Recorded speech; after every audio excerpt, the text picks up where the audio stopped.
now joined by Dr. Greg Mills, who is the director of the Brenthurst Foundation. He's also an international specialist in African issues and conflicts on the African continent. So, Dr. Mills, welcome to the program.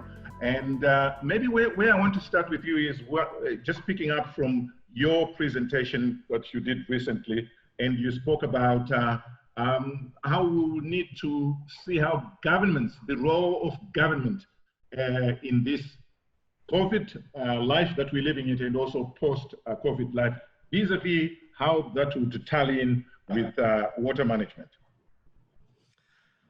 Thank you very much. The drivers of African conflict and development are really issues that transcend a pre- and post-COVID world. COVID might change the relationship between governments and their citizens to a certain extent. It may also change the way in which we view health and lifestyle questions as being relatively important.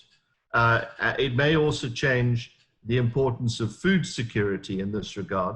But the big drivers of African development and security are related to, as I say, factors that happened before COVID. And these are mainly around population growth, around demographics, and the ability to govern territories effectively to produce the sorts of rates of economic growth that's going to enable African development to occur at a higher pace than before.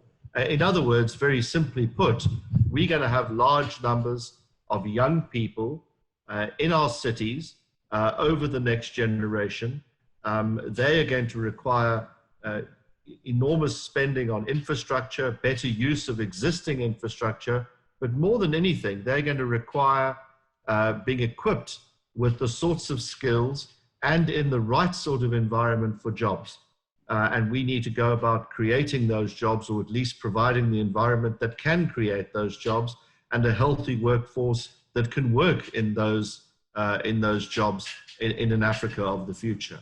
So as we change our population dynamics from 1 billion people today to more than 2 billion people in the next generation by 2050, as African cities add about 80% of that billion or so increase to their numbers, so the majority of that increase is going to take place in African cities. As that occurs, we're going to have to develop different ways of doing things. We're going to have to develop different ways in terms of economic policy, but we're also going to have to create improved ways of managing existing infrastructure and delivering new infrastructure. Now, water is an absolutely essential part of any infrastructure requirement in any environment.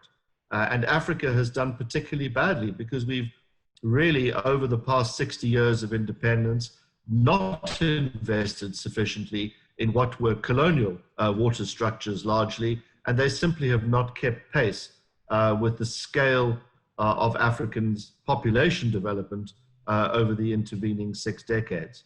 So we need to find new ways of investing in infrastructure and ways to run it better in the water sector. Roughly 1 billion Africans today have limited or unsafe access to potable water resources. By that, they may have access to potable water, but more than half of Africans, for example, have to leave their compounds to go and reach potable water sources, to clean and safe water access. Much of that burden falls on women. So this has disproportionate gender-based effects in our societies as well. There's elements of security that go with that. The other aspect, the other macro trend, in addition to population growth and urbanization that I would mention, is that of climate change. So if you imagine in Africa, say, for example, in the Sahel, where population numbers are going to double to over 300 million people by 2050, and suddenly you throw in climate change into this, well, of course, you create all sorts of negative possibilities into the mix. A large movement of people from the Sahel to both east and west and north and south into the Mediterranean basin, in particular, in search of jobs and livelihoods. So this is a generational endeavor that we have to embark on. And I believe that embarking on better use of infrastructure, more investment in infrastructure is going to inevitably involve technology and is inevitably going to involve private capital. And perhaps more than anything, COVID has exposed the lack of capital in Africa and the lack of economic opportunities in Africa currently. We get a disproportionately small share of global foreign direct investment. We get about 50 billion on average, US dollars, of the 1.6 trillion that on average flows around the world in FDI terms. We obviously need to up that. We need to find new investments in long-term infrastructure projects, and that means developing public-private partnerships. That means developing the sorts of revenue models that enable business to be able to see that there's a future in these sorts of investments. Business is there to make money. It doesn't have to necessarily make rapacious profits, but it needs to make profits in order to be sustainable. And the difficulty of investing in infrastructure is that it's very fixed by definition type of investment.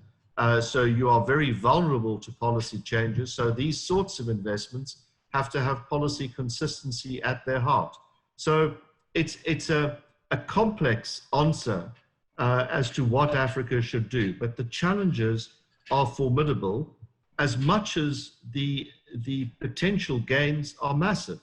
If we can provide the sorts of environments that it can employ a young and dynamic and healthy, and that's the critical aspect with water, a healthy workforce, Africa stands to profit immeasurably and become a new frontier of growth.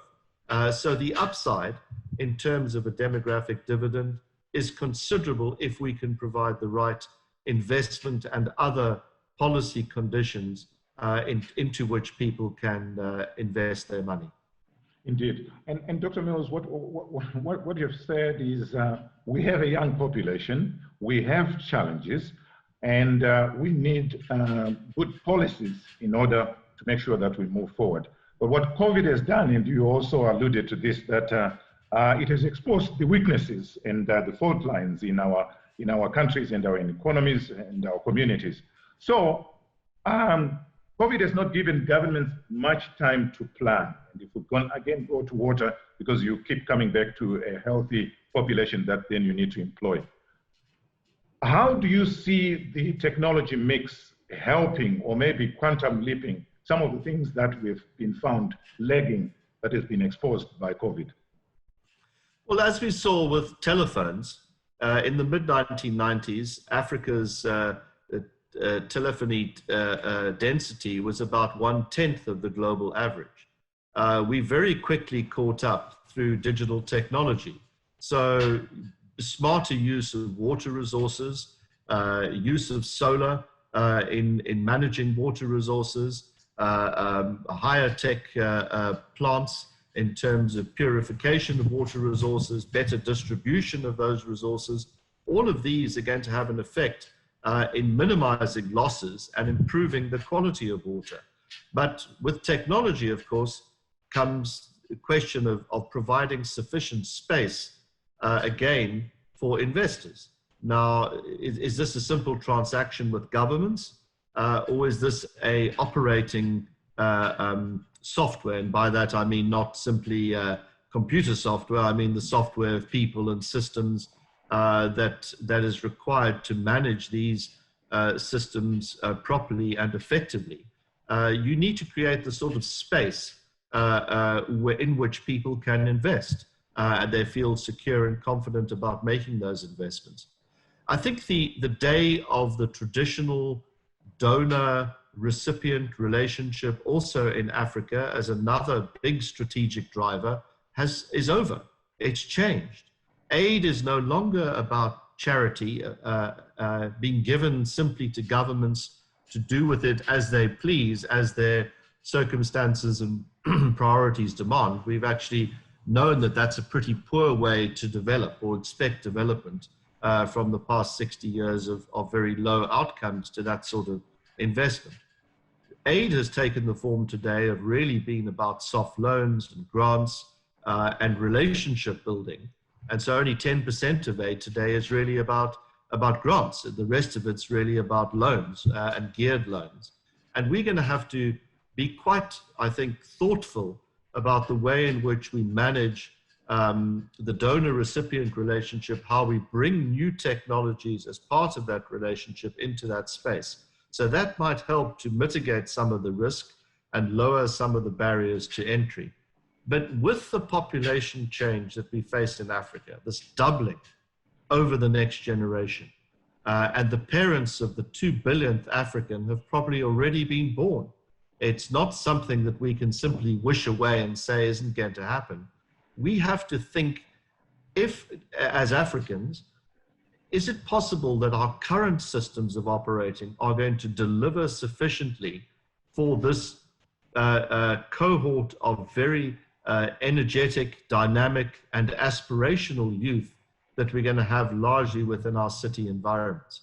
And the changing nature of Africa from a largely rural to a largely urban population has some tremendous advantages, because we can deliver infrastructure in densely populated areas, which is obviously much cheaper per capita than in widely spread out nature in rural areas. So there's some big advantages in the delivering of infrastructure, but we have to start quickly, and we have to develop the sorts of partnerships between donors, between governments, with the private sector, that goes beyond simply a passive recipient and an active donor type relationship.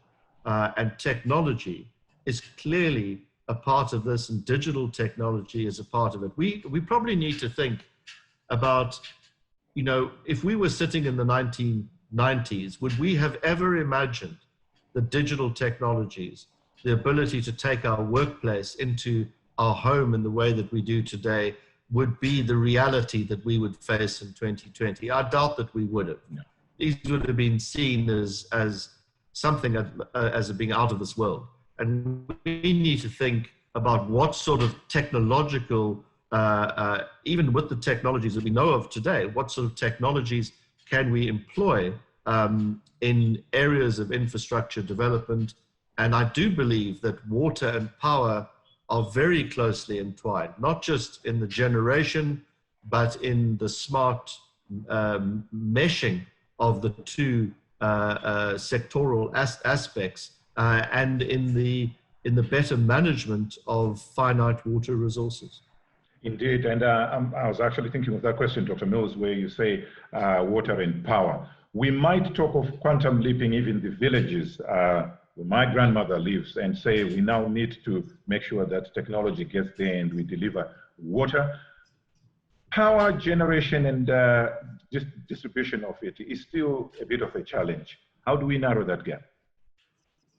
Well, I do think the answer again is there's no one single thing. It's going to be a merging of both public and private sector provision, and traditional and cleaner renewable technologies in Africa. The use of micro power delivery or topical power delivery through particularly solar and mini or MIDI hydro, this is now a reality. And as solar prices continue to fall, that has real advantages in the costs of delivering infrastructure, because you don't need to have large transmission belts running across quite big and sometimes very difficult geographies. So I think there's advantages. Of course, there's a challenge to governments, as always, in the development of a revenue model that goes with new technologies. If you think about the cost of delivering big transmission and distribution sectors, as well as generation from centrally controlled entities, and then suddenly your population is all connecting to their home solar grids or mini hydros in towns and villages, suddenly you've got a clash of interests. So there's a revenue question that is a perhaps profoundly political one more than it is a technical one. And the same also applies to a certain extent to water.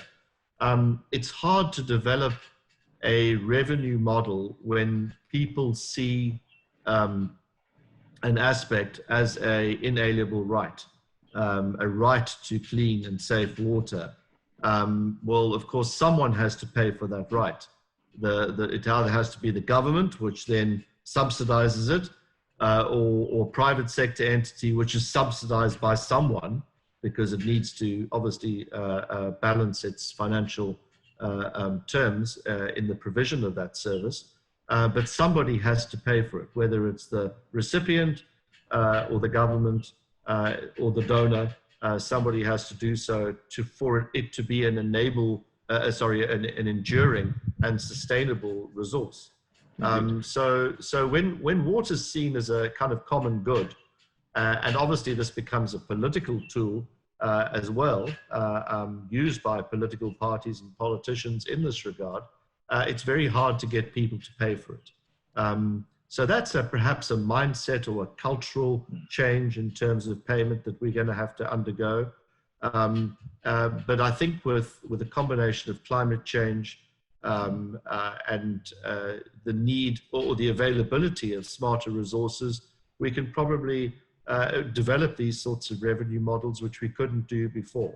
You know, just as we have smart meters for electricity, which we all perhaps thought would never be the case, never be as widespread as they are today. And if you see the way in which M-Pesa has leapfrogged into the electricity provision space pretty much seamlessly as a mindset change among Kenyans and generally across East Africa, perhaps that's what we should be thinking about in terms of a revenue model for water.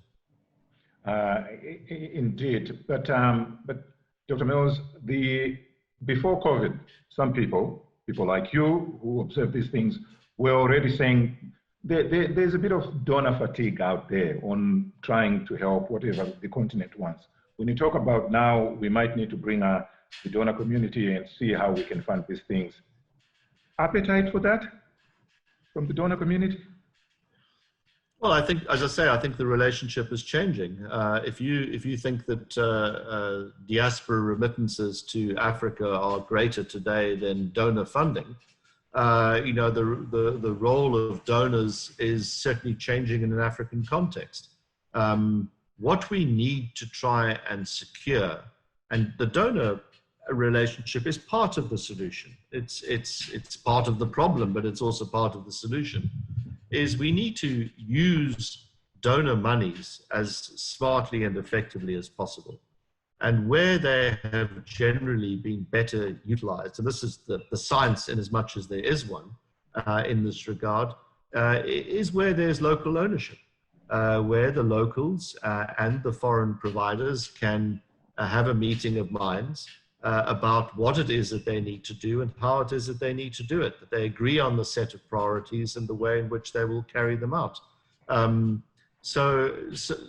local ownership is absolutely key. Otherwise, you simply get an environment where the recipient never says no, because money is always good in whatever shape and form, but they don't really mean it in terms of what it is that they're receiving. And I see you nodding your head because you've seen this a million times. And locals will always seek a way to try and benefit from something, even if they don't need it or want it, because that's what local actors do. So, you know, we need to find a way to meet or to share priorities. And there are programs today. The Millennium Challenge Account, I think, has been reasonable at doing this. Power Africa has been reasonable at doing this. And they generally work better in environments where there is a lot of public debate about those choices and competitiveness around those ideas. So in other words, democracies tend to make these decisions better than authoritarian regimes because they're more competitive. It's not a universal answer. There's variance between regime types, but generally the more transparent the decision-making process, the better the sets of outcomes in terms of the matching of donor and recipient needs. So I think the aid relationship is part of the solution, but it's really part of the solution in as much as it can be the tip of the spear of private sector money. And one of the aspects, finally, that we've not thought about with COVID is that as the world has gone about massive quantitative easing, 4 times the scale so far of what there was in the global financial crisis, essentially printing money to spend our way out of COVID, the world is going to be awash with large amounts of money when we emerge finally out the other end of the COVID nightmare. And Africa needs to position itself to be a recipient of some of that, if I could use the term, and I don't mean this in a pejorative way, some of that loose change that is going to be out there. And a lot of it's going to be private sector money, and Africans need to think about what it is we need to do to get our share of the large volumes of money that emanate from the way in which we have managed COVID.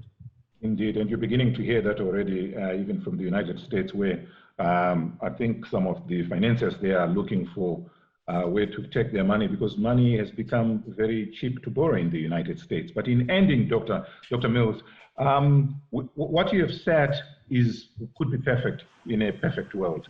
But on a continent where guns are said to be silent when they're not quite silent, and also maybe we live with the legacies of those who once colonized this continent. And here I'm thinking about a situation where we still have conflicts, and maybe conflicts that are more diplomatic these days, like the one that's going on between Egypt and Ethiopia with the Renaissance Dam.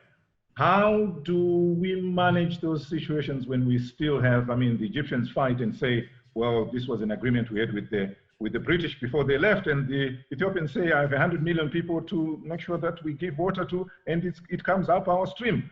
How do we quell maybe not the guns really, but these conflicts that are still on the continent, and move on to mitigate for COVID?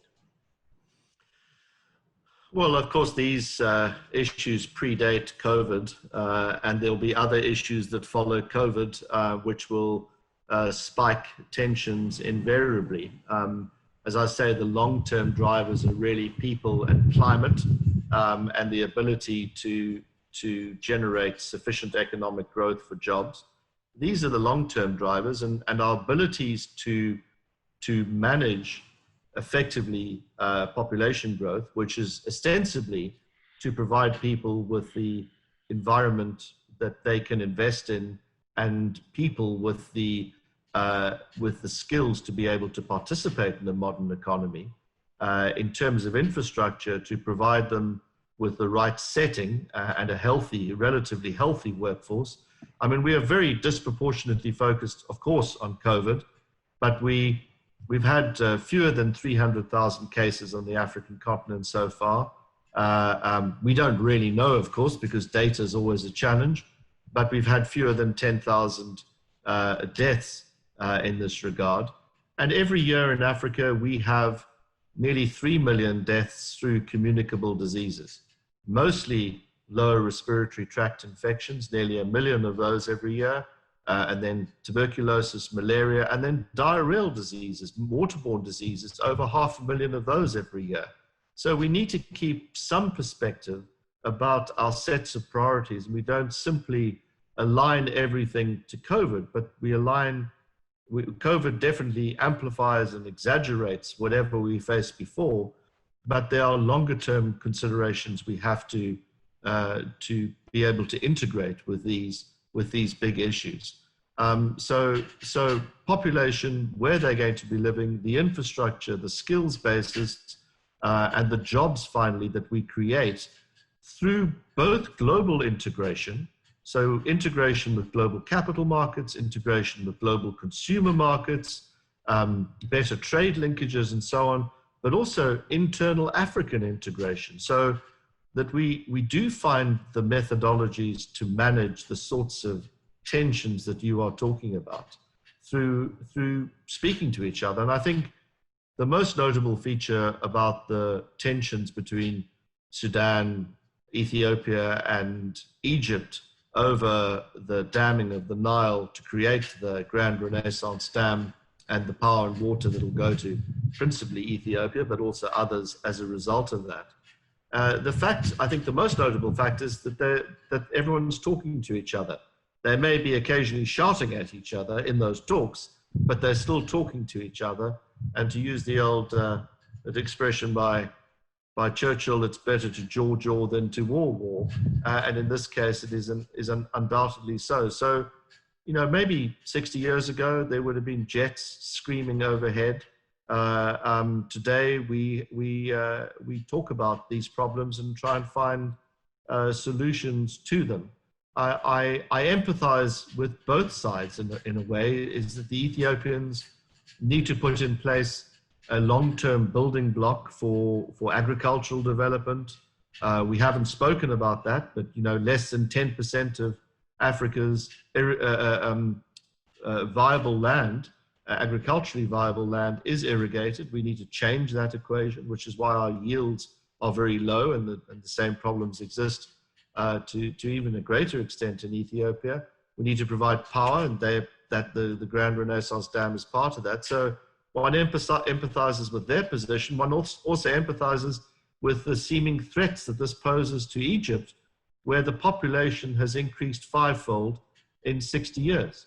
So, you know, the tensions that are created potentially politically as a result of any economic challenges that come from a change in water resources are absolutely massive for Egypt. But some sort of solution has to be found. And I do believe that integration and talking about these issues is a sign of progress. And this last point, the challenge that Africa has is not globalization per se.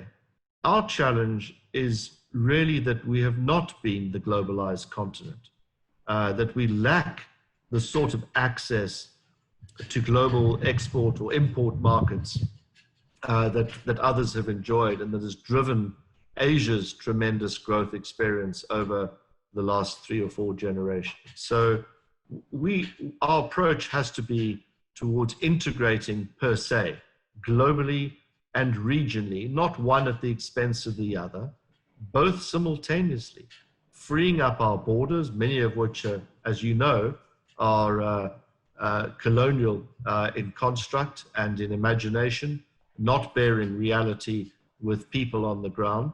But we also need to match that with a big drive towards accessing global finance, accessing global trade and market opportunities, but crucially data, technology, and skills. That's what Asia did so well, is use not just the market aspect and the capital aspect, but use the technology and skills aspect, educational aspects, in becoming part of a global network. And infrastructure provision is part of, or the answer to infrastructure provision is really located within that global framework. And we have so far largely, although this is changing, maybe too slowly, been the cut-off continent. Cell phones enabled us to connect with the world. Now governments have to enable us to connect with capital markets and these technology markets which exist and we have yet to fully profit from. Good. Well, Dr. Mills, thank you very much for your insights, and we are thankful that you made the time. Dr. Greg Mills, Director of the Brenthurst Foundation and an international specialist in African conflict. Thank you, sir, for having been my guest. Thank you very much, Dan. Thank you.